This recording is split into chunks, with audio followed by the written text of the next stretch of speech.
Maintenant, on va déterminer la fonction de ce circuit-là. On a inversé. Le C était là, le R était là. Là, maintenant on a inversé. C'est tout. Sinon, tout le reste, c'est... Ça reste tel quel, ça ne change pas, y compris les numérotations des nœuds. D'accord? On va déterminer la fonction, le rôle que joue ce circuit. D'accord? Là, je reproduis ici le condensateur, la résistance. AOP est idéal. Tension sortie. Et la tension d'entrée. Maintenant, j'ai mis les flèches de tension là, puisque le courant, ça c'est IC. Disons, parce que c'est le courant qui traverse le condensateur IC. Là c'est IOUT, donc ici c'est IOUT aussi. Ou IR est égal à IOUT. Pourquoi? Parce que IOUT ne veut pas passer par là, le circuit est ouvert, donc il va monter là-haut.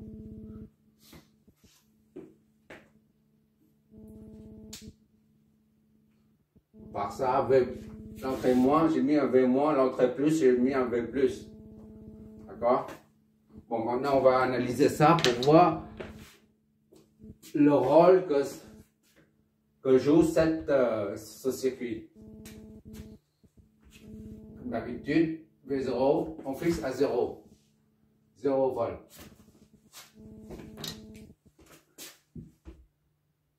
On détermine la fonction de ce circuit. V3 est égal à V plus est égal à V0, c'est-à-dire 0 volt. D'accord? AOP idéal, OP idéal, ça implique V plus est égal à V moins. Or, V plus est égal à V3 et V moins est égal à V2. Donc, V2 est égal à V3. D'accord? Ça est égal à ça, c'est-à-dire, ça signifie ça est égal à ça.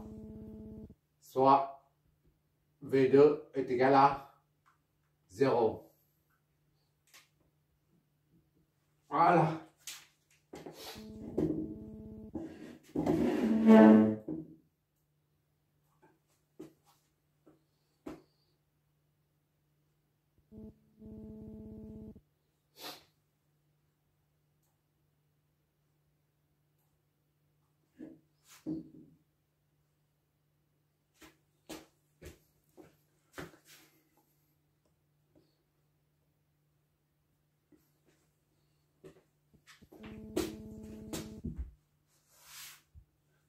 On a V42. V42 est égal à V4 moins V2 est égal à V4 moins 0. Soit V4, c'est-à-dire V42 est égal à V4. D'accord? Et V40 est égal à V1. V40 est égal à V1. D'accord? 4, 0. V40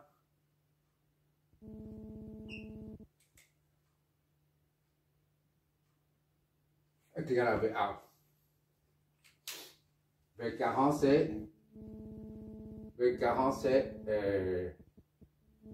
V4 moins V0 est égal à V1. Soit V4 moins 0 est égal à V1. C'est-à-dire V4 est égal à V1. D'accord? A, 1, 2. Et par conséquent, V1 est égal à V42.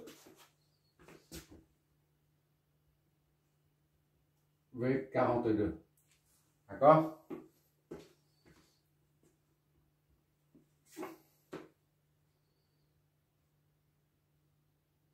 Or, V42 est égal à R fois I out. fois IR. Alors, V42 est égal à R fois IR. D'accord?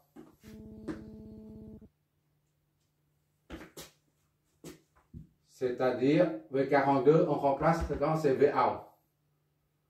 VOUT est égal à R IR. C'est-à-dire, IR est égal à VOUT sur R. 4.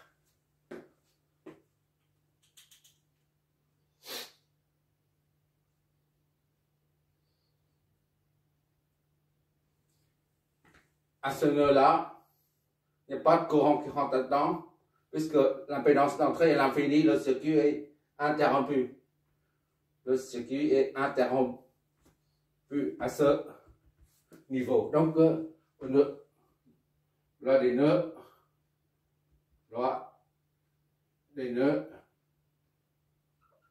donne IC plus IR est égal à 0, soit IR est égal à moins IC. D'accord?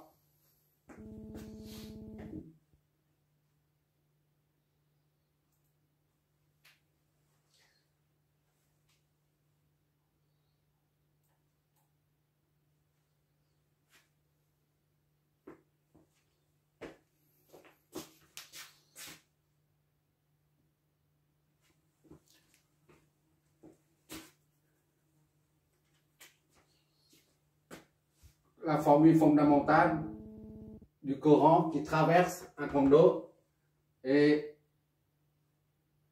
IC est égal à C dVt sur dt. Où ça, Vt représente la tension aux bornes du condensateur. Et en l'occurrence, c'est V12. D'accord? IC est égal à C fois dV12 sur dt. D'accord?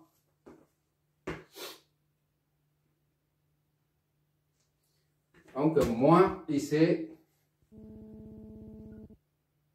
moins IC multiplié par un signe moins, moins c'est dV12.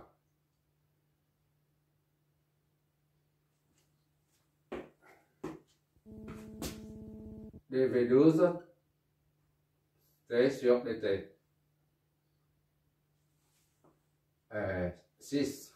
On va égaliser puisque 5 IR est à moins IC. D'accord? 5 et 6.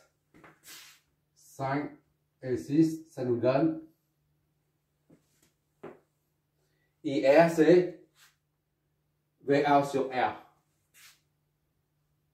Sur R.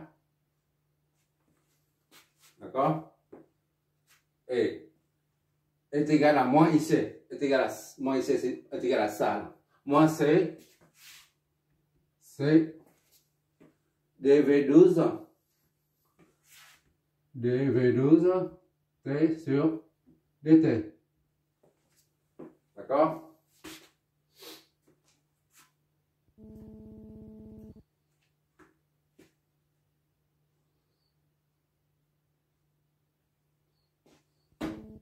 Or, on a V1 là. V1 c'est V11. V10 est égal à V1T.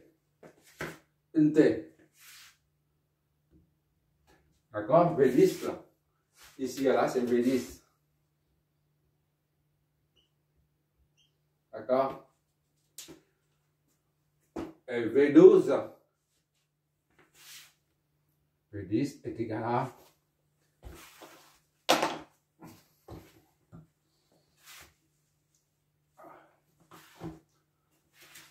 V1 moins V0 VNT. D'accord? C'est-à-dire V1 moins 0 VNT. V1 est égal à VNT. D'accord? Et V12 c'est V12 T, ça c'est des T, hein, est égal à V1T moins V2T. D'accord? Ou V2, peu importe. C'est la même chose. Pour l'instant, on met que des... À la fin, on met la variable T. Pour l'instant, ça embrouille.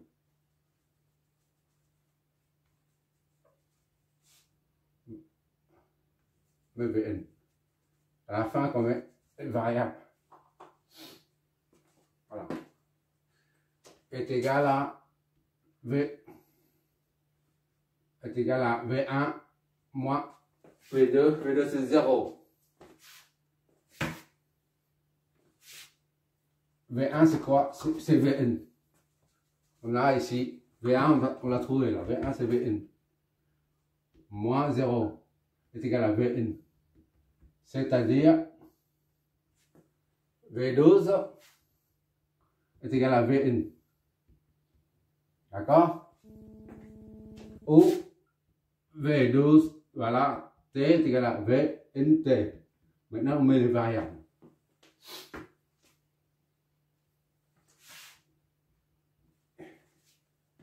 Bon, à partir de là, on a déduit 7. VA, on met les lettres VAT sur R est égal à moins C fois D. V12T, c'est VNT. VNT sur DT. Donc VA est égal à moins RC fois D VNT sur DT. Ou VAT est égal à moins RC fois VNT dérivé. D'accord? Dérivé. Voilà. On voit bien que la tension de sortie représente la dérivée de la tension d'entrée. La tension de sortie, là, représente la dérivée de la tension d'entrée. On appelle ce circuit un différenciateur. D'accord? Ça, c'est le R et C sont les constants.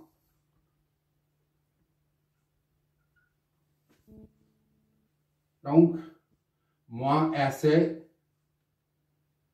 représente le coef de proportionnalité.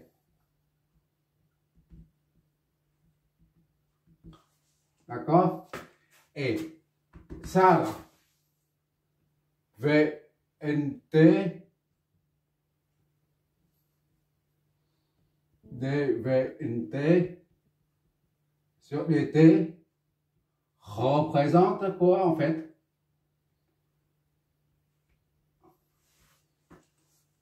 La dérivée représente quoi en fait? Ça c'est une bonne question. Représente la vitesse de variation du signal d'entrée. D'accord? C'est juste la vitesse de variation. Par exemple, la fonction.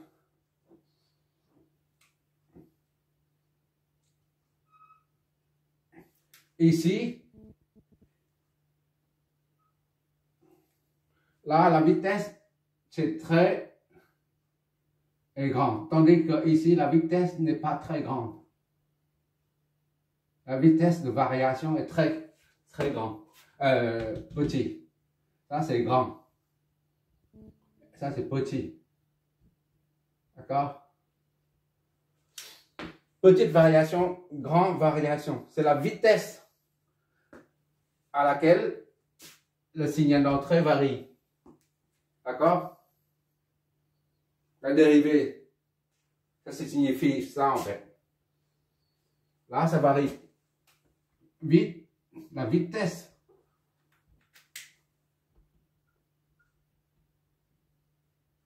Variation de VNT. Voilà.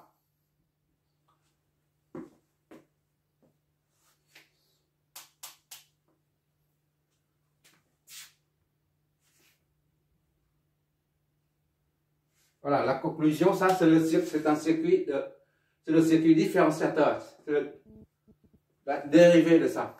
La fonction d'entrée, c'est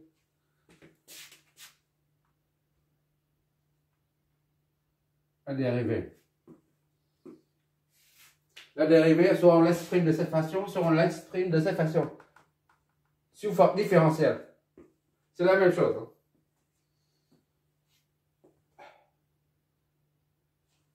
Et ici, c'est grande.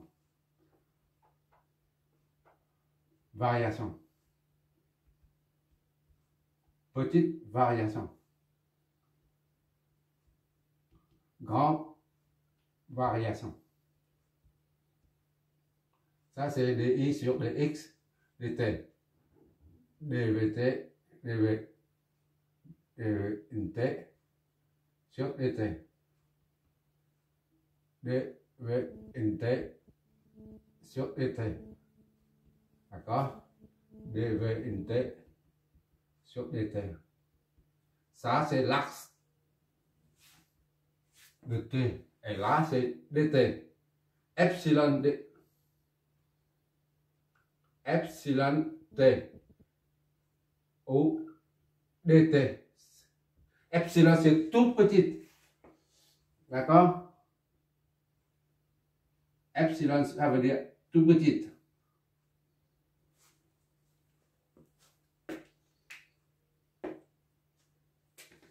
Ça, c'est Vn. Ça, c'est 0. Bon, c'est terminé. On va appliquer ça pour résoudre les problèmes à AOP. On va faire au moins 2 ou 3 pour chaque cas, chaque type de configuration. C'est-à-dire que 2 intégrateurs et différenciateurs.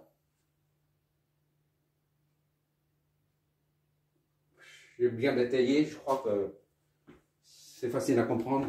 Merci d'avoir regardé. On va faire des exos là-dessus.